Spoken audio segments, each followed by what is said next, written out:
Thank you, Mr. Chairman. Before I begin, I want to thank Secretary Ross for appearing today. Also, I want to take note that under your leadership, your team, led by Karen Dunn Kelly, they managed to turn around the 2020 census. Under the Obama administration, the 2020 census was in disarray. Nobody knew how much was being spent on the census. The IT development was a mess. Simply, there was no leadership. I applaud you and your team for your excellent leadership. I'm more confident now than I was 2 years ago when you last testified before the committee that we will have a successful 2020 census. Now I want to turn to the reason we're here today. It's the most talked about issue on the 2020 census, the citizenship question.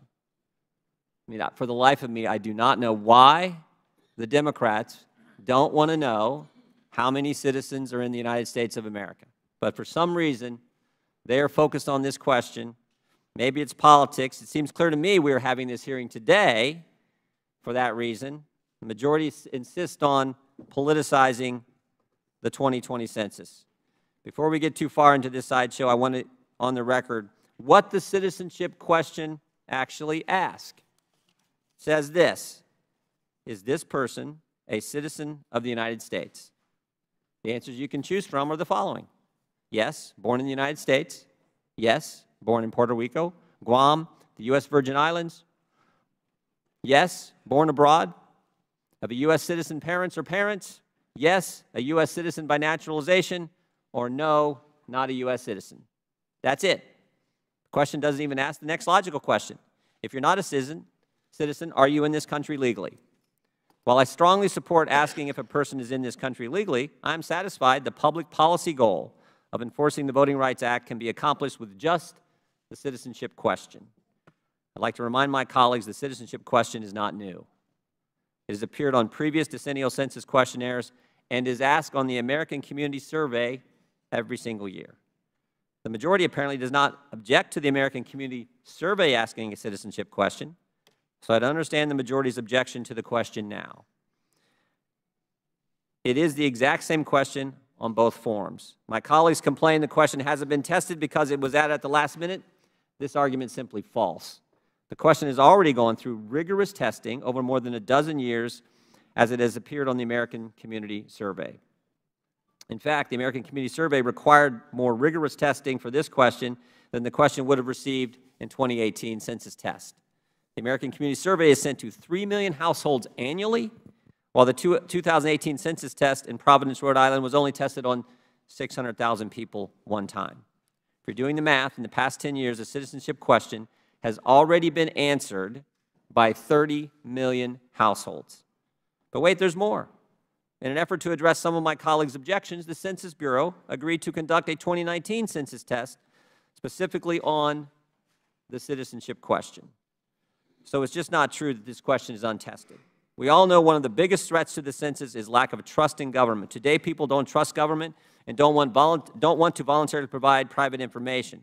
Therefore, people are less likely to fill out the 2020 census than they were 10 years ago for the 2010 census. The majority's drumbeat against a legitimate question on a person's citizenship status only compounds the problem. If self-response for the 2020 census declines, it will be due to the majority's spreading of misinformation. Instead of scaring people out of completing their census form, let's work together to collect the data the Department of Justice says is needed to enforce the Voting Rights Act. The purpose of the data collected by the citizenship question is, after all, to ensure everyone's vote is counted fairly and no one suffers discrimination at the ballot box. Surely the majority does not object to a robust enforcement of the Voting Rights Act. Till last year, I would have assumed any data collected to assist in this would have been welcomed by my colleagues. I guess I was wrong. I guess I was wrong. What concerns me the most, though, about the majority's obsession with the citizenship question is it distracts from this committee's work from conducting oversight on other parts of the 2020 census. This committee should be holding hearings about the 2020 census use of its IT systems and cybersecurity preparations. After all, this will be the first time households can respond to the census questionnaire online. We should bring in the government publishing office to explain their epic contradicting disaster with the 2020 census print contract, which will cost taxpayers another $30 million if there are no cost overruns. As members of Congress, we have a duty to encourage people to complete their census form honestly and accurately. Article 1 Section 2 of the Constitution requires the government to enumerate the population of the United States. If it were up to me, I would ask only one question. How many people are in your household? This is all that's required by the Constitution. However, Congress and presidents for decades have determined it is in the interest of public policy to ask Americans more questions about the composition of their family. If we are already asking people their age, their race, their relationship status, certainly it is in the public interest to ask if they are citizens of the greatest country in history. Mr. Chairman, I yield back.